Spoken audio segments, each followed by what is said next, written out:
What's up, you guys? Welcome back to my channel. If you're new to my channel, my name is Sabrina, also known as themariejay here on YouTube. And today I'm doing a foundation review, which I know a lot of you guys enjoy when I do foundation reviews. And the foundation I'm going to be reviewing for you all today is the Becca Ultimate Coverage Complexion Cream. I've had my eyes on this foundation. Is it I've had my eyes or I've had my eye? I've had my eye on this, you know what I mean. I've had my eyes on this foundation for a while now, and it's not new or anything, but I mean, I haven't tried it. I think one time I took a little sample from Sephora. I don't even remember whether or not I tried it. I don't remember my thoughts on it. So this is what the packaging looks like. It's like the standard Becca Cosmetics packaging. In the front, it just says Becca Ultimate Coverage Complexion Cream. I got mine in the shade Olive. I went to Sephora yesterday and I did my own color match. So I tried on Olive, I tried on Noisette, and I tried on Tan. Tan was most definitely too deep for me, and then Noisette was too light, and I believe it was a little more pink if I'm not mistaken, or neutral at least. And Olive was perfect. On the back it says foundation redefined, ultimate coverage in a surprisingly weightless and breathable creme. A perfectly balanced distribution of pigment and water at uniquely high concentrations allows the formula to adapt to all skin types. Lightweight and oil-free, it creates a second skin effect of undetectable, flexible coverage with a natural, long-wearing finish. So this is a full coverage, ultimate coverage at that, foundation, yet it gives you a lightweight second skin effect. Typically when it's full coverage, you expect it to be very heavy, not really lightweight or undetectable or second skin, but that's what they claim. And then as far as the inside, let's go ahead and look at what the bottle looks like. Looks just like that. So same colors. It has a nice silver top, and this foundation does have a pump, which is very convenient, at least for me. I think it's a lot easier when it has a pump.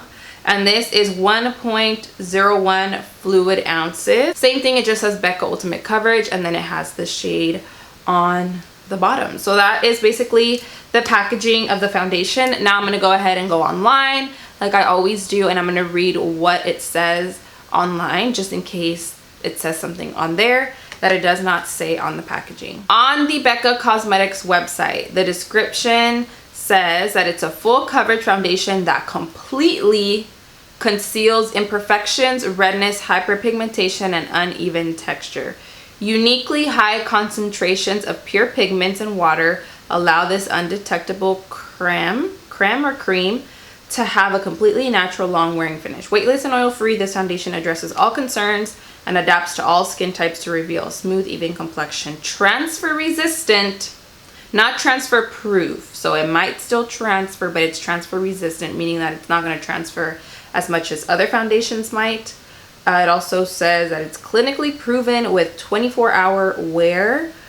It never settles into fine lines or pores for an all-day complexion perfection. Full coverage, natural skin finish. When they say natural skin finish, it's not saying that it's going to be a natural looking foundation. It's saying that the finish of the foundation is natural. So it's not matte and it's not dewy. It's right in the middle.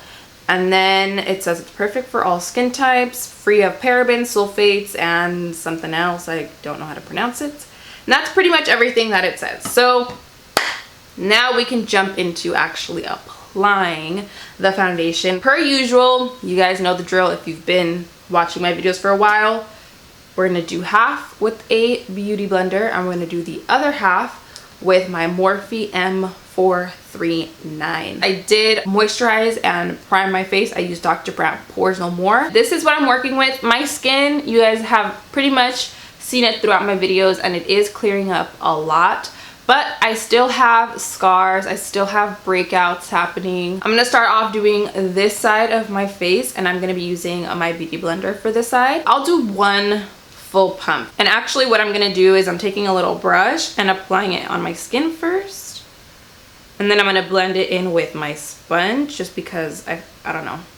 The first thing I can tell you so far is that this foundation does have a strong smell. It smells like paint. This is feeling very thick, very, very thick.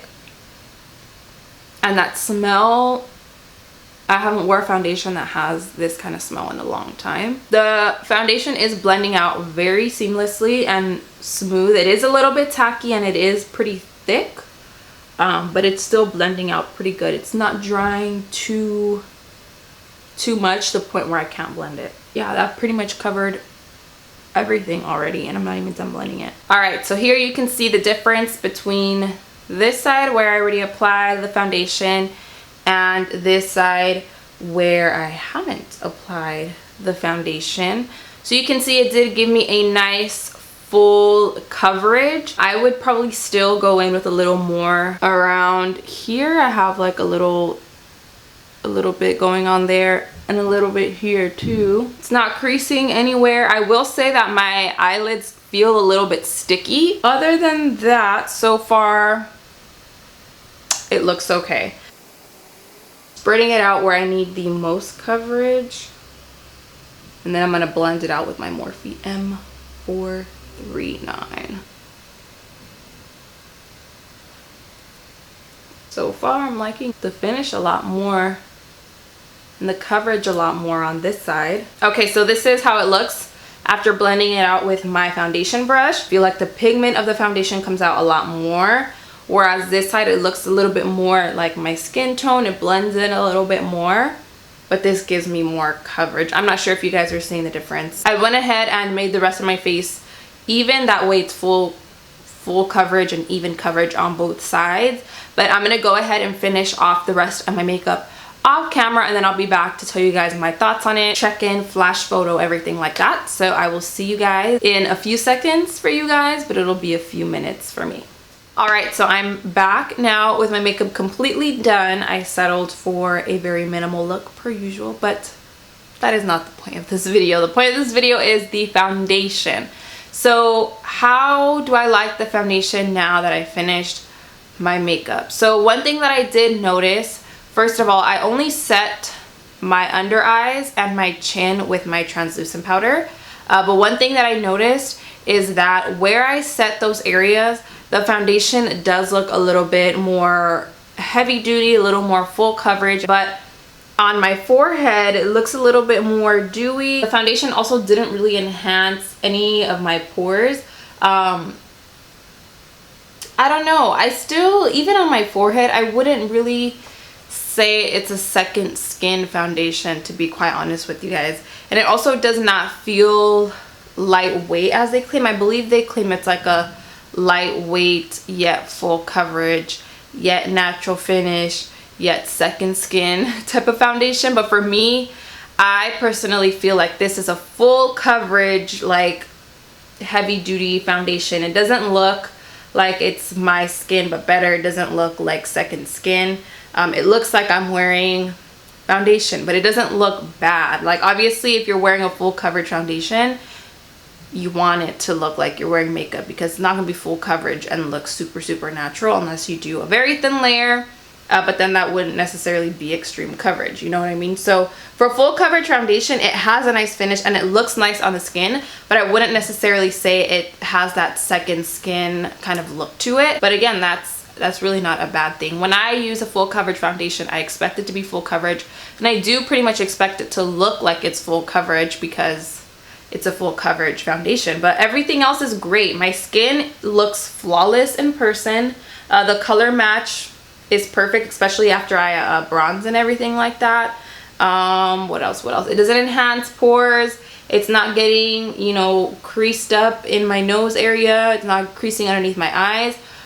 It does kind of look a little bit dry on my eyelids, which typically doesn't happen with my other foundations. I don't know if you guys can really see what I'm talking about, but it's a little bit more dry in this area, and it is creasing a tiny bit on my eyelids, but everywhere else the foundation looks flawless. Right now it is 11:13 a.m. so I will be wearing this foundation for the rest of the day to see how it holds up, to see if it looks better or if it's not looking so great after a few hours. And then right now I'm also going to take a flash photo in a few seconds so you guys can see how it looks in flash photography.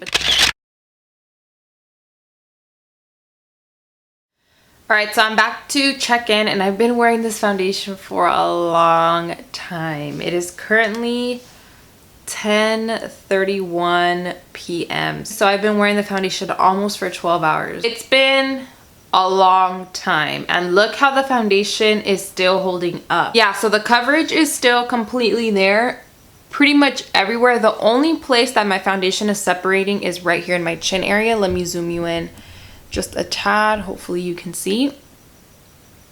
And underneath my eyes, it kind of started to fade off a little bit. As you can see a little tiny bit. This foundation right here kind of reminds me of something like the Kat Von D one, because Kat Von D also has, you know, a very full coverage. It also has a very similar scent, except this one is not as dry looking. The Kat Von D one I feel like is a lot more mattifying, and it just kind of soaks up all the oils, as well as provides a lot of coverage. But this one, I feel like it has a better finish. Like, I see myself using this one a lot more than I would probably the Kat Von D. With this foundation, I probably will not be using a lot of powder, just because, as I mentioned earlier, I liked the finish that my forehead had, whereas under here it looked a little bit dry. I don't think there are any other cons. It's just the separating on the chin. A little bit of darkness is peeking through as well right here.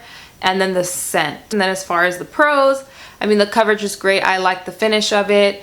It's a perfect foundation for an event. It also does not have any flashback, which is also really, really nice. I mean, overall, it's a nice foundation, especially if you like full coverage, then this would be a foundation for you. After 11 hours, this foundation still looks like this. I mean, it's a pretty dang long wearing full coverage, flawless, Facetune in a bottle foundation. There you go. Those are my thoughts. That is my first impression on the Becca Ultimate Coverage Complexion Cream. If you guys have tried this product out, let me know how you like it, how you use it, everything like that down below in the comment section. I would love to know how you guys apply it and how you guys prefer to wear the foundation, if you have tried it, of course. If this video was informative, if you found it helpful, please give me a thumbs up. That helps me out a lot. Lets me know that it was helpful, that you enjoyed this video. But that is all I have for you guys today. Like I said, I hope you enjoyed, and I will see you all in my next video.